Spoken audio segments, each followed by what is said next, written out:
बस 1 मिनट के लिए सोचिए, चीन सुबह उठकर ऐलान कर देता है कि अब भारत को रेयर अर्थ एलिमेंट्स की सप्लाई नहीं करेंगे और हमारी डिफेंस मिसाइलें रुक जाती हैं, इलेक्ट्रिक व्हीकल्स का प्रोडक्शन ठप हो जाता है और हाई टेक गैजेट्स का बनना बंद हो जाता है। लग रहा है ना चौंकाने वाला? ये 2025 का असली खतरा है। चीन 70% ग्लोबल रेयर अर्थ माइनिंग और 90% प्रोसेसिंग को कंट्रोल करता है। माइनिंग का मतलब है जमीन से कच्चे खनिज को निकालना और प्रोसेसिंग का मतलब है उस कच्चे खनिज को रिफाइन करके इस्तेमाल के लायक शुद्ध करना। और यही चीन का सबसे बड़ा हथियार है इकोनॉमिक वॉरफेयर में। और भारत की बात करते हैं, हमारी कमजोरी आपको चौंका देगी। हाल के आंकड़े कहते हैं कि हमने 93% परमानेंट मैग्नेट्स सीधे चीन से इंपोर्ट किए हैं और हमारी यही कमजोरी हमारी इकोनॉमी को, हमारे डिफेंस एंड इलेक्ट्रॉनिक सेक्टर को तबाह कर सकती है। तो वीडियो को पूरा देखिएगा। आखिर में बात करेंगे कि भारत आखिर इस खतरे से कैसे उबर सकता है। ये डीप रिसर्च एनालिसिस होने वाला है और ये सेशन आपको 100x वैल्यू देगा। पहले समझते हैं कि ये रेयर अर्थ एलिमेंट्स क्या हैं। दरअसल ये 17 टाइप के खास मिनरल्स होते हैं, जैसे नियोडीमियम, डिस्पोसियम, टर्बियम, जो कि मॉडर्न टेक्नोलॉजी का बैकबोन होते हैं। Permanent magnets, high temperature apps, electronics में हर जगह इनका इस्तेमाल होता है और इन पर चीन का एकाधिकार यानी कि मोनोपोली खतरनाक लेवल की है। 70% ग्लोबल माइनिंग का और 90% प्रोसेसिंग का चीन कंट्रोल करता है, जैसा कि इकोनॉमिक टाइम्स के एक आर्टिकल में बताया गया था। अगर हैवी रेयर अर्थ्स की बात करें तो 100% प्रोसेसिंग चीन के पास है और ये कोई कोइंसिडेंस नहीं है। प्रकृति ने चीन को गिफ्ट नहीं दे दिया है, ये स्ट्रैटेजिक तरीके से चीन ने हासिल किया है। 1992 में शियाओपिंग ने ये कहा था यदि मिडिल ईस्ट के पास ऑयल है तो चीन के पास है रेयर अर्थ्स। और 2010 में अपने इसी हथियार का इस्तेमाल उन्होंने जापान के खिलाफ किया था, एक टेरिटोरियल डिस्प्यूट में, जब उन्होंने एक्सपोर्ट को रिस्ट्रिक्ट कर दिया था। और यही हथियार अब वो यूएसए के खिलाफ इस्तेमाल कर रहे हैं। 2025 के टाइमलाइन समझते हैं। क्या ये एक नॉर्मल ट्रेड वॉर है? नहीं, ये पावर शिफ्ट है। ये कोल्ड वॉर जैसे सिचुएशन हो गई है। 2 अप्रैल 2025 को प्रेसिडेंट ट्रंप ने चीनी गुड्स पर हाई टैरिफ्स लगाए थे और केवल 48 घंटों में 4 अप्रैल को चीन ने 7 क्रिटिकल रेयर अर्थ्स पर एक्सपोर्ट रिस्ट्रिक्शन का ऐलान कर दिया था। यहाँ टारगेट किया गया था डिफेंस और हाईटेक इंडस्ट्रीज को। रिजल्ट, फोर्ड ने इलेक्ट्रिक व्हीकल प्रोडक्शन रोक दिया। जनरल मोटर्स जैसी बड़ी कार कंपनियों पर भी इसका सीधा असर पड़ा। चीन के प्रतिबंध की वजह से इन कंपनियों को अपनी इलेक्ट्रिक गाड़ियों के मोटर्स और अन्य इलेक्ट्रॉनिक पार्ट्स बनाने के लिए जरूरी रेयर अर्थ मैग्नेट्स नहीं मिल पा रहे थे, जिसकी वजह से उनकी प्रोडक्शन लाइन धीमी पड़ गई थी, बल्कि रुकने का खतरा पैदा हो गया था। हालांकि बाद में चीन ने इन कंपनियों को कुछ अस्थायी लाइसेंस दिए थे ताकि वो अपना काम जारी रख सके, लेकिन ये दिखाता है कि यूएसए की कंपनियां चीन पर कितना निर्भर है। और फिर जून 2025 में एक टेम्परेरी नेगोशिएशन हुआ था जहां पर यूएसए ने चीनी मैग्नेट्स के इंपोर्ट्स पिछले महीने से बढ़ाकर 660% हो गए हैं। अब ये वॉर डिफेंस पर कितना खतरनाक हो सकता है सुनिए। एक F-35 फाइटर जेट में 920 पाउंड रेयर अर्थ्स होते हैं।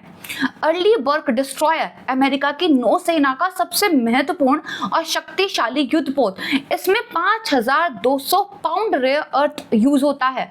वर्जीनिया क्लास के सबमरीन में 9200 पाउंड। फाइटर एयरक्राफ्ट के रडार हो, इलेक्ट्रॉनिक वॉरफेयर हो, प्रिसीजन वेपन्स हो, इन सब में डिस्पोसियम जैसे जो रेयर अर्थ मेटल्स हैं वो बहुत ज़्यादा इंपॉर्टेंट रोल प्ले करते हैं। नेवल सोनार हो, टॉमहॉक मिसाइल्स हो, सब रेयर अर्थ्स के बिना बेकार हैं। ट्रंप ने खुद कहा था कि चाइना ने रेयर अर्थ्स की स्ट्रैटेजिक इंपॉर्टेंस को पहचाना है और समय के साथ मोनोपोली बनाई है। यह है स्ट्रैटेजिक डिप्लोमेसी, जहां पर अमेरिका की टॉप मिलिट्री टेक्नोलॉजी दुश्मन के मटेरियल पर निर्भर है। अब चीन पर निर्भरता करने के लिए अमेरिका खुद रेयर अर्थ और चुंबक बनाने के लिए कदम उठा रहा है। इसको ऐसे समझिए, अमेरिका की सबसे बड़ी खदान, अमेरिका के पास एमटी मटेरियल्स नाम की एक कंपनी है जिसकी कैलिफोर्निया में माउंटेन पास के पास एक खदान है, वही है। तो अमेरिका की इकलौती बड़ी रेयर खदान है ये, जो दुनिया का लगभग 11.5% कच्चा माल निकालती है। अब अमेरिकी सरकार इसको मदद करती है। अमेरिका का रक्षा विभाग, उन्होंने इस कंपनी के साथ एक बहुत बड़ी डील की है जिसमें उन्होंने अरबों डॉलर का निवेश किया है।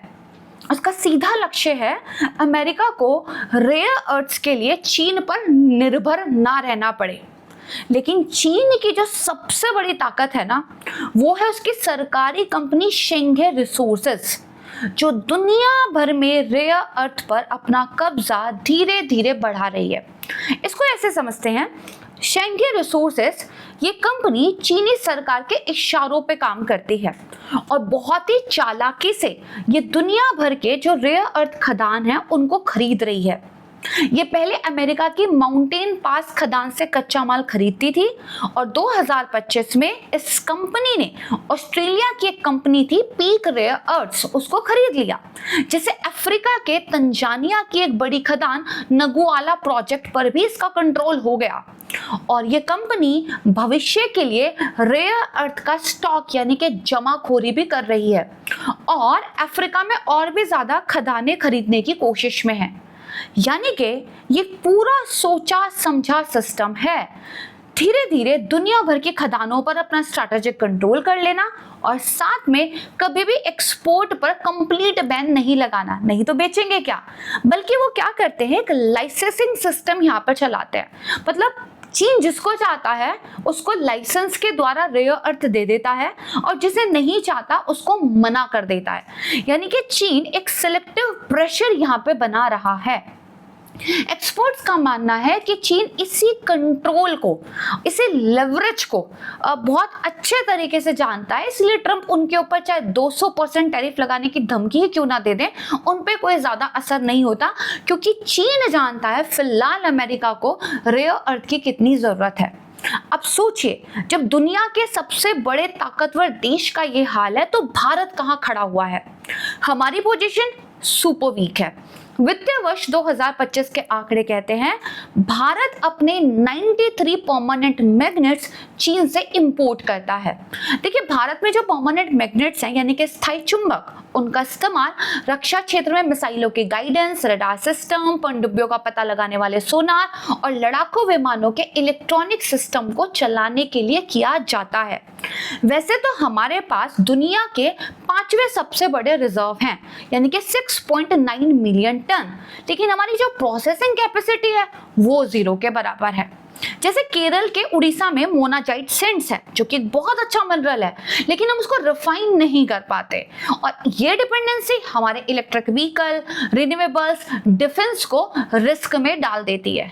यानी कि एक दिन चीन का रिस्ट्रिक्शन और हमारा इलेक्ट्रॉनिक सेक्टर ठप। जैसा कि CSIS रिपोर्ट में कहा गया है कि चीन के एक्सपोर्ट कर्व्स भारत को सीधा निशाना बनाते हैं। शॉकिंग फैक्ट बनाती हो, लिथियम और REE में यानी कि रेयर अर्थ एलिमेंट में चीन हमारे इंपोर्ट्स का बड़ा हिस्सा कंट्रोल करता है, जो हमारी स्ट्रैटेजिक ऑटोनॉमी को ब्लॉक करता है। और ये कोई छोटी बात नहीं है, ये नेशनल सिक्योरिटी थ्रेट है। अब बाद में, जैसे कि मैंने आपसे वादा किया था कि लास्ट में हम ये जानेंगे कि भारत इस बड़ी कमजोरी से कैसे निपट सकता है, तो आइए समझते हैं। देखो, भारत को इसके लिए बहुत गहरी रणनीति अपनानी होगी। देश में ही रिफाइनिंग शुरू करनी होगी। भारत की जो कंपनी है IREL, इस कंपनी को सरकार के द्वारा मदद देनी होगी। सिर्फ इतना ही नहीं, हमें यहाँ पे अपने पुराने खजाने को कचरे से निकालना होगा। जैसे पुराने मोबाइल, लैपटॉप, दूसरे जो इलेक्ट्रॉनिक कचरे हैं यानी कि जो ई-वेस्ट है, उससे रेयर अर्थ निकालने की टेक्नोलॉजी पे हमें यहाँ पे काम करना होगा। इसके लिए सरकार को नियम भी आसान बनाने होंगे ताकि जो प्राइवेट कंपनियां हैं वो नीलामी में आसानी से हिस्सा ले सके। इसके अलावा जो भारत है उसको केरल में कुछ नए प्लांट लगाने होंगे ताकि हम प्रोसेसिंग की कैपेसिटी को डेवलप कर सके। एंड हमें हमें दूसरे कंट्रीज के साथ यहाँ पे दोस्ती करनी होगी। ऑस्ट्रेलिया, कजाकिस्तान, जापान, इन देशों के साथ हमें पार्टनरशिप करनी होगी ताकि हम उनसे ना सिर्फ कच्चा माल खरीदें बल्कि हम टेक्नोलॉजी पे भी यहाँ पे काम कर सके। दोस्तों, सरकार को नीतियों पे बहुत ज्यादा काम करने की जरूरत है। हमें चीन की तरह स्ट्रैटेजिकली लॉन्ग टर्म पॉलिसीज पे काम यहाँ पे करना चाहिए। और माना कि ये काम आसान नहीं है बट इम्पॉसिबल भी नहीं है। और यहाँ से हम चीन की केस स्टडी से काफी कुछ सीख सकते हैं। जैसे अमेरिका अपनी कंपनी एमपी मटेरियल्स को काफी ज्यादा हेल्प देके ये काम कर रहा है, वैसे ही भारत को भी ये एक्शन लेना होगा, क्योंकि अगर आज हम नहीं जागे तो 2047 तक हमारा डेवलप्ड कंट्री बनने का सपना अधूरा रह सकता है। तो आपको क्या लगता है कि भारत इस चुनौती के लिए क्या तैयार है? हमें कौन कौन से कदम उठाने चाहिए? और ये सेशन अगर आपको इम्पोर्टेंट लगा है तो हर एक जागरूक भारतीय नागरिक को इसको ना सिर्फ देखना चाहिए बल्कि बाकी लोगों के साथ शेयर भी करना चाहिए। इसी तरह के डीप एनालिसिस वाले सेशंस के लिए आप चैनल को सब्सक्राइब भी कर सकते हैं एंड इस सेशन को लाइक भी कर सकते हैं। Thank you so much.